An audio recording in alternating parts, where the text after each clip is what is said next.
Good morning everyone, welcome back to my channel Priyanka Abhiyan. আশা করবো তোমরা সবাই খুব ভালো আছো আর সুস্থ আছো। আমরাও কিন্তু খুব ভালোই আছি।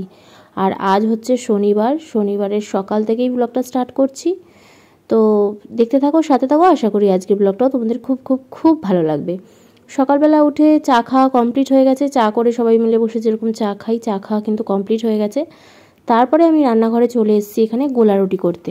আজকে সকালের ব্রেকফাস্টে হবে হচ্ছে গোলা রুটি। মা বলল যে গোলা রুটি করে ফেল। তো ওই পেঁয়াজ কাঁচা লঙ্কা সমস্ত কিছু কুচিয়ে গোলা রুটি করে ফেললাম ঝটপট। আজকে আর দুধ ছিল না, তাই জন্য দুধ দিতে পারিনি। ওই সুজি টুজি দিয়ে বাদবাকি সমস্ত কিছুই দিয়েছি, কিন্তু দুধ দেওয়া আজকে আর হয়নি। দুধ দিলে বেশি টেস্ট হয় খেতে। কিন্তু যাই হোক, আজকের গোলা রুটিটা খেতেও কিন্তু খুব একটা খারাপ হয়নি, টেস্টি হয়েছিল, খুব খারাপ লাগেনি কিন্তু দুধ ছাড়া। তো দেখো এখানে গোলা রুটি কমপ্লিট হয়ে গেছে। এখানে আমারটা আমি নিয়ে নিয়েছি। আমি একটাই খাবো আজকে, জানি না কেন সকাল থেকে পেটটা কেমন একটা ভরা ভরা লাগছে, ভার ভার হয়ে রয়েছে, জানি না গ্যাস হয়েছে নাকি। তো একটা গ্যাসের ওষুধ খেয়ে নেব। ওই গোলা রুটিটা খেয়ে উপরে যেহেতু আমার গ্যাসের ওষুধ আছে, সেজন্য গিয়ে একটা গ্যাসের ওষুধ খেয়ে নেবো। আগে খেলেই ভালো হতো, কিন্তু যাই হোক খাওয়া স্টার্ট করে দিয়েছি আর শুধুই খেয়ে নিচ্ছি। কিছু মানে তরকারি ফরকারি সেরকম ছিল না গোলা রুটির সাথে খাওয়ার জন্য, আর সস আর খেলাম না আজকে। তো চলো, ওই আলু কাটছি এখন, আবার রান্না স্টার্ট করব। আর এদিকে এখন আবার তুর্য চলে এসেছে। আলু কাটতে কাটতে মাম্মা মাম্মাম বলে ডাক শুরু করে দিয়েছে। তো তুর্যকে আজকে আমার মা নিয়ে এসছে। আর আজকে ওর স্যাটারডেতে স্পেশাল ক্লাস হয়েছে। এক এক সময় ওদের ডাকে স্যাটারডেতে স্পেশাল ক্লাস করার জন্য, নাহলে ওর স্যাটারডে সানডে ছুটিই থাকে। তো দেখো এখন স্কুল থেকে বাড়ি ফিরছে, আর এসেই আগে ডাকবে মাম্মাম মাম্মাম, মানে মাম্মাম ছাড়া টোটো থেকে নামবে না। আর আজকে যেহেতু আমার অনেক কটা রান্নাও করতে হবে, সমস্ত কাজ ব্রেকফাস্টও করলাম, সেই জন্য আমার মার তো সকাল সকাল রান্না হয়েই যায় বললাম। তো মাই আজকে আমাদের ওই মোড়ের মাথার থেকে বাসে যেখানে নামিয়েছে সেখান থেকে কিন্তু আমার মাই নিয়ে এসছে। তো চলো এখন তুরচোর মাছের ঝোল করব। তো এই ফ্রাই প্যানটার মধ্যেই করে নিচ্ছি। এটার মধ্যেই গোলা রুটি ভেজেছিলাম, তো এটাই আবার একটু ধুয়ে ঠুয়ে এটার মধ্যে তুরজোর মাছের ঝোলটা বসিয়ে দিচ্ছি। সমস্ত সবজি টবজি দিয়ে ওর কাতলা মাছের ঝোল করে দেবো। প্রতিদিন তুর্য আসার আগেই তুর্য রান্না হয়ে যায়, কিন্তু আজকে ও চলে এসছে অথচ ওর রান্না কমপ্লিট হয়নি, মানে মাছের ঝোলটা। আসলে কি বলতো, ওই লেবুর রস সমস্ত কিছু এগুলো করে রাখলাম। তো এবার আলু কাটতে বসেছিলাম আমাদের মাংস করব রান্না। তো ওই ততক্ষণে ও চলে এসছে, আর ও আসাতে তাড়াতাড়ি করে জুতি করে আগে ওর রান্নাটা বসিয়ে দিয়েছি, আলু ফালু ছেড়ে দিয়ে আমাদের মাংসের। কারণ ওকে তাড়াতাড়ি করে খাইয়ে ঘুম পাড়াতে হবে, কারণ অনেক সকালবেলা ওঠে আর ওর ঘুম পেয়ে যায়, মানে মাথায় জল পড়লেই না ঘুম পেয়ে যায়। আর একবার যদি ঘুমিয়ে পড়ে না খেয়ে, তাহলে আর খাওয়া নিয়ে খুব জ্বালাতন করবে, আর খাওয়াটাই হবে না দুপুরের। সেই সকালবেলা খেয়ে যায় কোনো রকম, কোনো দিন একটু ভালো করে খায়, কোনো দিন খায় না, এরকমই করে। তো যাই হোক, ওর রান্না করে কিন্তু আমার আজকে অনেক কটা রান্না আছে। অনেক কটা বলতে ওই মাছের তেল করব, আর করব হচ্ছে তোমার ওই চিকেন হচ্ছে সেই ফ্রাইড রাইসের সাথে চিলি চিকেন করেছিল সেই রাত্রিবেলা, তোমরা আগের দিনের ব্লগটা দেখলে। তো তো তার মধ্যে কিছুটা চিকেন আর কি রেখে দিয়েছিলাম, যে আরেকদিন কষা হয়ে যাবে। তো এবার অল্পটুকুই চিকেন আছে, সেটা একবেলার মতন হবে, কিন্তু রাত্রিবেলা হবে না। তো তার সাথে সেজন্য ডিমও করব, চিকেনের সাথে একেবারে ডিম একসাথে ঝোল করে নেব। ডিমটা আমরা রাত্রিবেলা খেয়ে নেবো, যেহেতু আমরা দুপুরে চিকেন খাচ্ছি, রাত্রিবেলা ডিম খেয়ে নেবো আমরা। আর তরুণ আর দাদা তো যেহেতু দুপুরবেলা ওরা খায়নি, ওদের রাত্রিবেলা চিকেন রেখে দেবো। তো এই হচ্ছে প্ল্যান হয়েছে। তো আর কি মিলিয়ে ঝিলিয়ে দুটো আর কি একসাথে করে নিচ্ছি, তাহলে দুবেলা হয়ে যাবে, রাতে রান্না করতে হবে না। তো চলো করে ফেলি। আর মাছের তেলটাও বেশ একদম টাটকা ছিল, তো সেই জন্য মাছের তেলটাও আলু পেঁয়াজ দিয়ে ভেজে নিচ্ছি। বেগুন আজকে ছিল না, বেগুন থাকলে বেগুন দিলেও ভীষণ ভালো লাগে। তো শুধু আজকে আলু পেঁয়াজ দিয়েই আর কি ভেজে নেব। আলু পেঁয়াজ আর তোমার একটুখানি লঙ্কার গুঁড়ো আর লঙ্কা চিড়ে নুন হলুদ এই দিয়েই আর কি আজকে ভেজে নেব। তো চলো রান্নাগুলো করে ফেলি ফটাফট। তো দেখতে থাকো, সাথে থাকো, আশা করি ভালো লাগবে। চিকেন আমি আগে কী করতাম, মেখে টেকে বসিয়ে দিতাম, যেভাবে আর কি মাংস রান্না হয়, মেখে টেকে বসিয়ে দিলে বা চিকেন দিয়ে মশলা একসাথে কষিয়ে এইভাবে করলে। কিন্তু এখন আমি রিসেন্ট কিভাবে করি জানো, এখন চিকেনগুলোকে একটু ভেজে নিই। মানে প্রথমে তেলের মধ্যে চিকেনগুলোকে হালকা করে মানে মানে উলট পালট করে হালকা মানে জাস্ট দিয়ে আর কি হালকা ভেজে নিই। তাহলে কি হয় বলো তো, মাংসটাও ভেঙে যায় না, চিকেন যেহেতু নরম মাংসটাও ভেঙে যায় না, আর একটা যে আষ্টানি কেমন একটা গন্ধ সেটাও কিন্তু লাগে না। সেই জন্য চিকেনগুলোকে আগে ভালো করে ভেজে নিলাম। তারপরে যেরকম আলু ভাজি ওরকম আলু ভাজলাম, আর ডিম যেহেতু দিয়েছি ডিম তো ভেজেই নিয়েছি। তারপরে পেঁয়াজ হালকা করে একটুখানি ব্রাউন করে ভেজে নিলাম। তারপর এক এক করে যে মশলাটা মিক্সিতে করে রেখেছিলাম সেটা দিলাম, আর এখানে হচ্ছে জিরের গুঁড়ো দিয়ে দিচ্ছি, গরম মশলা দিয়ে দিচ্ছি, সব একসাথে দিয়ে আর কি কষাচ্ছি। আর মশলা করা বলতে তোমার ওই যে তোমার টমেটো, কাঁচা লঙ্কা, শুকনো লঙ্কা পেস্ট করে দিয়ে দিয়েছি, আর জিরের গুঁড়োই আজকে দিয়ে দিয়েছি, আর গরম মশলার গুঁড়ো। ব্যাস এই হচ্ছে আমার চিকেনের রান্নার মেনু। আর একটু শুকনো লঙ্কাও কিন্তু দিয়েছি, কাঁচা লঙ্কা শুকনো লঙ্কা মিক্সড করে আর কি রান্না করছি। আর তো এদিকে কিন্তু মাংস কষাচ্ছি, আর এদিকে কিন্তু দেখলেই মাছের তেলটাও আমার হয়ে গেছে। মাছের তেল রান্না করাও কমপ্লিট, বাটিতে ঢেলেও রেখেছি। এবার ডিমটাও দিয়ে দিলাম, কষাতে কষাতে মাংস আর আলু কষাতে কষাতে ডিমটাও দিয়ে আর কি একটুখানি কষিয়ে নেব। কষিয়ে তারপরে আমি গরম জল করে রেখেছি সেটাও কিন্তু দিয়ে দেবো। পুরোটা একসাথে দিলাম না, একটুখানি আগে দিলাম, তারপরে আবার আর একটু দেবো, কারণ একটু ঝোল লাগবে। কারণ আমি আগেই বলেছি তোমাদের, আমাদের এই বাড়িতে সবার একটুখানি খেতে বসলে ঝোল লাগে। সত্যি বিশ্বাস করো, আজকে চিকেনটা এতটাই ভালো হয়েছিল না, মনে হচ্ছে চিকেন খাচ্ছি কি মানে মাটন খাচ্ছি বুঝতে পারছি না। আর কালারটাও হয়েছিল মাটনের মতন, পুরো লাল। চিকেনের এরকম লাল লাল ঝোল মানে প্রথম আমি করলাম। অনেকেই হয়তো করতে পারে, কিন্তু এই প্রথম আমি চিকেনের এরকম লাল লাল ঝোল করলাম। আর খেতে এতটাই ভালো হয়েছে না, শ্বশুরবাড়ির সবাই মানে বাবা, ভাই, আমার শ্বশুর শাশুড়ি, ভাই, দেওর, ভাসুর সবাই আর কি সবাই প্রশংসা করেছে যে খুব ভালো হয়েছিল। আর বিশেষ করে কালারটা তুই এত সুন্দর কি করে করলি, পুরো মাটনের মতন, এরকম ভাই বলছে। জি হয়ে গেছে। প্রতিদিন তো রান্না, দেখো রান্নার হাতের ব্যাপার, কখনো ভালো হয়, কখনো খারাপ হয়, কখনো লাল হবে, কখনো হলুদ হবে, সেটা হচ্ছে পুরোটাই আর কি। মানে আজকে সত্যি এত ভালো হয়েছিল না, নিজেই বলছি মনে হচ্ছিল পুরো মাটন রান্না হয়েছে, এতটাই টেস্টও হয়েছিল রান্নাটা। আর এখানে তুর্যকে খাইয়ে দাইয়ে উপরে নিয়ে চলে এসেছি, এখন ওকে ঘুম পাড়াবো। আর দেখো জামা কাপড়গুলো যেগুলো কেচে ভাঁজ করে ওখানে রেখেছি জায়গায় ঢোকাবো, তার আগে ও কিছুটা পাড়িয়ে নিল। এরকমই করতে থাকে জানো না।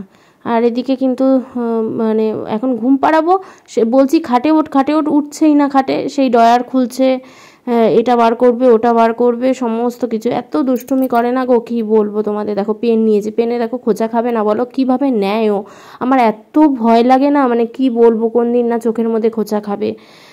বায়না করে ও ঠাম্মি ধূপকাঠি ধরালে ঠাকুরের কাছে ও ধূপকাঠি ধরাবে, চোখের মধ্যে একদিন খোঁচা খেয়েছে, যদি চোখটার মধ্যে লাগতো কি হতো বলো তো, চোখের উপরটা ফোসকা পড়েছে ওই ছ্যাঁকা খেয়ে। আর তখন দেখলে যে মা হচ্ছে তুর্যকে নিয়ে নামলো, মানে স্কুল থেকে নিয়ে আসলো, আমরা কিন্তু জোর করে রেখে দিয়েছি, নাম ছিল না টোটো থেকে, থাকো জোর করে আমি আর আমার শাশুড়ি মা মিলে রেখে দিয়েছি, দুজন মিলে, শাশুড়ি আর বৌমা মিলে জোর করে আটকে দিল। দেখো আমাকে আজকে যে এই বেলাটা থাকো, বিকেল বেলা যাবে গিয়ে। তো তুর্য এখন ঘুমাচ্ছে, আর আমরা এখন নিচে খেতে যাব। রান্নাবান্না তো সমস্ত কমপ্লিট করেই এসেছি, তো চলো এখন খেতে যাব। আর ওর পাশে বাবাকে পাঠাবো, মানে আমার শ্বশুরমশাই এসে একটুখানি বসবে, আমরা ততক্ষণে খেয়ে চলে আসবো। তো চলো নিচে যাই, চলো। তো আমরা কিন্তু নিচে চলে এসেছি। আর আজকে আমাদের কি কি রান্না হয়েছে চলো দেখে নাও। আমার রান্নাগুলো তো দেখেইছো আগে, এবার এগুলো হচ্ছে মার রান্না। প্রথমেই হচ্ছে মুসুর ডাল হয়েছে, ভেন্ডি ভাজা, কাঁকরোল ভাজা, পটল ভাজা, এগুলো কিন্তু আমার শাশুড়ি মা করেছে। আর মাছের তেল এটা আমি করেছি। আর লোটে মাছ হচ্ছে আমার শাশুড়ি মা করেছে। আর ভোলা মাছও আমার শাশুড়ি মা করেছে। অনেক কিছু রান্না করেছে আজকে। ভোলা মাছ হয়েছে দেখো, আলু ধনেপাতা দিয়ে করেছে, তারপর লোটে মাছও করেছে মা, আর ভেন্ডি পটল এগুলো ভেজেছে, ডাল করেছে। আর মাছের তেল আর মাংস এটা আমি করেছি। মাংসটা আজকে করা হতো না, কিন্তু ভাইয়ের খেতে ইচ্ছা করেছে, ওই ফ্রাইড রাইসটা ছিল আগের দিনের, ও ওইটা দিয়ে আর কি মাংস খাবে, তো সেই জন্য। তো খাওয়া দাওয়ার পর আমরা একটু শুয়ে রেস্ট নিচ্ছিলাম। আর তুর্য তো ঘুমিয়ে গেছে, এখনও ঘুমাচ্ছে। দেখো 7টার বেশি বাজে, এখন 7:20 বাজে, তাও ঘুমাচ্ছে। এই যে মা এখন চলে যাচ্ছে, টাটা, আবার এসো। হ্যাঁ হ্যাঁ আর তুর্য ঘুমাচ্ছে এখন, আর ছেড়ে যাবো না, কারণ বলো তো এখন ওঠার টাইম তো। হ্যাঁ বলছে সোনাকে বলে দিস আমি চলে যাচ্ছি, এখন ওঠার টাইম। আর উঠে যদি দেখে যে আমি নেই উপরে, এখন কাঁদবে পুরো, এজন্য নিচে গেলাম না। মা নিচে গেলাম না। সোনা ওঠার আগে আমিও মুখ ঠুক ধুয়ে ফ্রেশ হয়ে চুল টুল আসতে তারপরে রেডি হয়ে থাকি, ও উঠলে ওকেও ফ্রেশ করিয়ে নিচে নিয়ে যাব, তারপরে ওকে খাওয়াবো। আর তরুণ তো এখনও আসেনি, এখন ও আস্তে আস্তে 8:30 বেজে যায়। তো চলো, তো রেডি হয়ে থাকলাম, সূর্য উঠলেই নিচে নিয়ে যাব। তো এখন কী করবো, বসে আছি, চুপচাপ তো বসে থাকতে হবে, তার থেকে ভালো বিগ বস দেখি, টিভি চালাই, বিগ বস দেখবো। তো চলো দেখি একটু, তো উঠলেই তারপরে নিচে নিয়ে যাব ওকে। ডাকছি না, যতক্ষণ পারে ঘুমাক, কারণ কালকে স্কুল তো ছুটি আছে স্যাটারডে, এজন্য যতক্ষণ পারে ঘুমাক। মানে সন্ধ্যের যে খাওয়াটাটা দেরি হয়ে যাচ্ছে, এটা যেরকম দেরি হয়ে যাচ্ছে, রাতের খাওয়াটাও দেরি হয়ে যাবে, কিন্তু অসুবিধা নেই আজকে রাত করে ঘুমালেও, কারণ কালকে স্কুল নেই, ছুটি। তুর্য কিন্তু এখনও ঘুম থেকে ওঠেনি। এদিকে দেখো, তুর্যর পাপা চলে এসছে অফিস থেকে, এখন বাজে 8টা। আর আমি তো বিগ বস দেখছি, তোমাদের বলেই দিলাম, এখনও নিচে যেতে পারিনি। তো তুর্যর পাপা বলছে ঘুমাক, ওকে ডেকো না, কালকে ছুটি আছে, রাত করে আজকে ঘুমালেও অসুবিধা নেই। জানি না আমাদের কপালে কি আছে আজকে, রাতে ঘুমাতে দেবে কিনা, কারণ এত ঘুমাচ্ছে ও। এখনও ঘুমাচ্ছে, ঘুম থেকে ওঠেনি, সেজন্য আমি নিচে চলে আসলাম, যেহেতু ওর পাপা আছে উপরে। তো এখন একটু চা করবো, সবাই মিলে বসে চা খাবো। আর আমি বললাম যে এবার আস্তে আস্তে মানে ওকে ডাকার ব্যবস্থা করো, কারণ অনেকটা রাত হয়ে গেছে, দেখো 8:30 বাজে, এখনও উঠছে না। এখন না উঠলে আবার রাত্রিবেলা ঘুম আসবে না, তখন রাত্রিবেলা জ্বালাবে, আমাদের ঘুমের 12 বেজে যাবে। আমি বললাম এবার একটু আস্তে আস্তে ওকে ওঠানোর ব্যবস্থা করো। তো চলো চা করে নিই। চা বলতে আজকে রচাই করে নিলাম। আর ছাঁকনিটা না একদমই মানে খারাপ হয়ে গেছে আমাদের, চা ছাঁকলে পড়ে যাচ্ছে নিচে, দেখো নিচে কতগুলো চা পাতা পড়েছে, ওই চা পাতার ডাস্টগুলো আর কি পড়েছে। তো ছাঁকনিটা চেঞ্জ করতে হবে, নিচে একদমই খারাপ হয়ে গেছে ছাঁকনিটা। তো এখানে আমার চা নিয়ে নিয়েছি। আর চা খুব একটা ভালোবাসি না খেতে, কিন্তু ওই মাঝে সাঝে আদা ঠাদা দিয়ে করলে বা লেমন টি করলে ভালো লাগে। তো আজকে আর আদাও দিইনি, লেবুও দিইনি, কারণ আজকে খাচ্ছি হচ্ছে দার্জিলিং টি। একদমই দেখলেই কালারটা এত সুন্দর হয় না দার্জিলিং টিয়ের, তো কি বলবো। আর মানে সেন্টটাও ভালো হয়। আর দেখবি দার্জিলিং টি না পাতা চা খেতেই ভালো লাগে, দুধ চা অতটা ভালো হয় না দার্জিলিংয়ের। আর দুধ চা ভালো হয় হচ্ছে তোমার, আমার সবথেকে দুধ চা ভালো লাগে হচ্ছে খেতে টাটা গোল্ডের চা পাতা। টাটা গোল্ডের চা পাতা খেতে দুধ চা ভালো লাগে, একদম কড়া করে আদা ঠাদা দিয়ে ভীষণ ভালো। আমি সবথেকে এই চাই খেতে ভালোবাসি, যতই দার্জিলিংয়ের চা হোক আর যাই হোক। মাঝে সাঝে ওই ফ্লেভারের জন্য দার্জিলিংয়ের চা ভালো লাগে চা খেতে, কিন্তু যদি চায়ের আমেজ বলতে চাও, ওই আদা ঠাদা দিয়ে টাটা গোল্ড দিয়ে বেশ মোটা করে ভালো করে চা করো, ওইটা হেভি লাগে। তো সন্ধ্যাবেলা না হালকা খিদে পেয়ে গেছে, আর মা তো চলেই গেছে, দেখলে আমার মা। তো তারপরে মাকে বলেছিলাম আর একটু থাকো, মা বললো না থাকবো না। আর আমিও নিচেও নামতে পারিনি যে মাকে চা করে দেবো, কারণ তুর্য তখন একা ছিল। আর মা বললো আমি চা খাবো না, কারণ বাবা আসবে তো অফিস থেকে, মার চা করতেই হবে। মা বললো তোর ওইসব চিন্তা করতে হবে না, আমি চলে যাই, কারণ বাবা আসবে, আমার চা করতেই হবে, তুই ওইসব চিন্তা করিস না। তো সেই কবের চিড়া ভাজা প্যাকেটটা হচ্ছে আমার মাই কিনে দিয়েছিল, যে তুই এত শাশুড়ি মা খাবি বলে। তো সেই রাখাই রয়েছে, খাওয়া হয়নি। আর প্যাকেটে থাকতে থাকতেই না নেতিয়ে গেছে, বড় চিড়া ভাজার প্যাকেট কিনে দিয়েছিল। তো সেটাকেই আবার টেলে নিলাম একটু কড়াইয়ে, টেলে বেশ কচমাচে হয়ে গেছে। তার মধ্যে একটুখানি পেঁয়াজ কুচি, লঙ্কা কুচি দিয়ে একটু সর্ষের তেল একটু হালকা দিয়ে ভালো করে মাখলাম। দুজন মিলে এখন বসে খাচ্ছি, আমি আর আমার শাশুড়ি মা। পাপা কই? আসো আসো।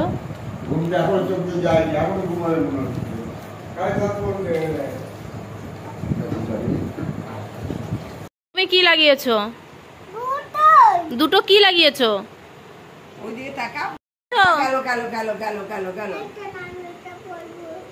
কি লাগিয়েছো বলো? আচ্ছা, স্টিকারটা তোমাকে কে এনে দিয়েছে? হ্যাঁ, আচ্ছা তোমাকে স্টিকারটা কে এনে দিয়েছে? আগে যেটা জিজ্ঞাসা করছি বলো, না সব নিয়ে নেবো। স্টিকারটা কে এনে দিয়েছে?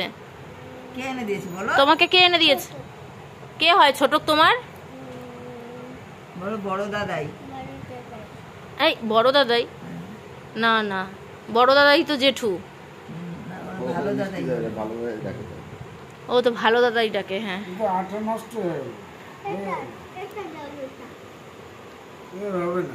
ছোট দাদাই। ও বড় দাদাই, হ্যাঁ। আর তাহলে জেঠু হচ্ছে ভালো দাদাই ডাকে। হ্যাঁ বড় দাদাই, ছোট ডাকবা না। তোমাকে স্টিকার এনে দিয়েছে কিন্তু অনেকগুলো, এই যে এক পাতা পুরো এক ওই দেখো কত স্টিকার। না নষ্ট করে দেবে। বায়না করেছো স্টিকারের? কালকে লাগাবে, আমার কালকে লাগাবে। ভালো এবার রেখে দাও। এবার রেখে দিই। ওই হাতে হট। স্টিকারের অনেক গল্প আছে। স্টিকার হচ্ছে স্কুল থেকে ম্যাম লাগিয়ে দিয়েছিল হাতে, তো টোটোতে আসার সময় স্টিকারটা একটু উঠে গেছিল, তো মা কি করেছে, আমার মা একটু ভালো করে লাগাতে গেছে, এবারে এমন হাওয়া দিয়েছে স্টিকার উড়ে গেছে। তারপরে এসে কি কান্না, তুমি টোটোর থেকে নেমে টোটো থামিয়ে ধরতে পারলে না স্টিকার, আমার স্টিকার উড়ে গেল, তুমি এখনই আমাকে এনে দাও, আমি কিছুই জানি না। তো তারপরে কাকা বাইরে ছিল, কাকাকে আমি ফোন করেছি, স্টিকার আনার কথা বলেছি, এই যে তখন দোকান বন্ধ ছিল, এখন এনে দিয়েছে স্টিকার। সেটা ছিল রোজ স্টিকার, এখন হচ্ছে কার্টুন স্টিকার। জল ছবি লাগে, জল ছবি। আচ্ছা খুশি, তুমি খুশি? খুশি? হ্যাঁ, মুখে বলো থ্যাংক ইউ বলে দাও, জোরে বলো। আচ্ছা বলে শিখিয়ে দিতে হবে তোমাকে। হ্যাঁ, দু হাতে দুটো স্টিকার লাগিয়ে বসে রয়েছে, আর এখানে মা এখন শাড়ি পার করছে। কালকে আমরা এক জায়গায় ঘুরতে যাব, তো পরে নেক্সট ভিডিওতে তোমরা দেখতে পারবে যে আমরা কোথায় ঘুরতে যাচ্ছি। কালকে সানডে, তো সেই জন্য আর কি এক জায়গায় ঘুরতে যাব, কিন্তু কোথায় ঘুরতে যাব তোমরা নেক্সট ভিডিওতে দেখতেই পারবে, জানতে পারবে। তো দেখুন এক হাতে বেলুনের স্টিকার আর একদিকে কারের মধ্যে কার্টুন, ওই স্টিকার লাগিয়ে বসে রয়েছে। আর এরকম মানে স্টিকারের জন্য যা কান্না কেঁদেছে কি বলবো দুপুরে। আমার কপালে বেলুন উঠছে টুই টুই টুই, আমার কপালে বেলুন উঠছে টুই টুই টুই, আমার কপালে বেলুন উঠছে টুই টুই টুই। আর তোমার কপালে উঠবে এবার, দাঁড়াও আমি লাগিয়ে দিই, দাঁড়াও দাঁড়াও ফো।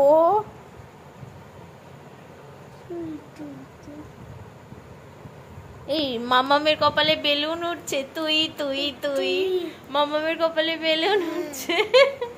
খুব এইসব করতে দাও, একটুখানি পরে হয়ে যায়, একটুখানি পরে হয়ে যায়। এমা তো একটু পড়তে বসেছিল আবার পাপার কাছে, আমার কাছে, দুজনের কাছেই, দুজন মিলে ওর বই নিয়ে বসেছিলাম আমরা। এই তো বেলুনটা, এই যে হাতে হাতে দে, দেখ দেখ দেখ দেখ দেখ দেখ দেখ তো ফবরে টুই টুই টুই।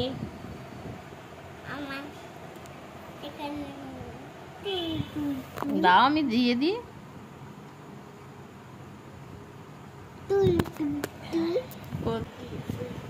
আমার কপালে বেলুন উঠছে টুই টুই টুই, আমার কপালে তুই উঠছে, টুই উঠছে না বেলুন, আমার কপালে বেলুন উঠছে, আমার কপালে তুই উঠছে, টুই উঠছে না বেলুন উঠছে, তুই আমার কপালে বেলুন উঠছে টুই টুই টুই, আমার কপালে বেলুন উঠছে তুই তুই তুই, আমার কপালে বেলুন উঠছে টুই টুই টুই টু টু। আচ্ছা তুমি বলে দাও যে তুমি হিন্দি পারো, আর তো পাপাকে গানটা শুনিয়ে দাও। আমার কপালে বেলুন উঠছে এইসব গান টুই টুই। কোন দেশে যখন? আরে কোন দেশে না, বেলুন নিয়ে কপালে দিয়েছিল তো, কই বেলুনটা, বেলুন স্টিকারটা কই? আমার কপালে তুই এসছে, আমার কপালে বেলুন উঠছে, আমার কপালে কার বেলুন বেলুন। একজনের কার লাগিয়েছে কপালে, আর একজন বেলুন বেলুন বেলুন। আমার কপালে তুই এসছে, পাগল হয়ে গেছে বাচ্চাটা। আমার কপালে কার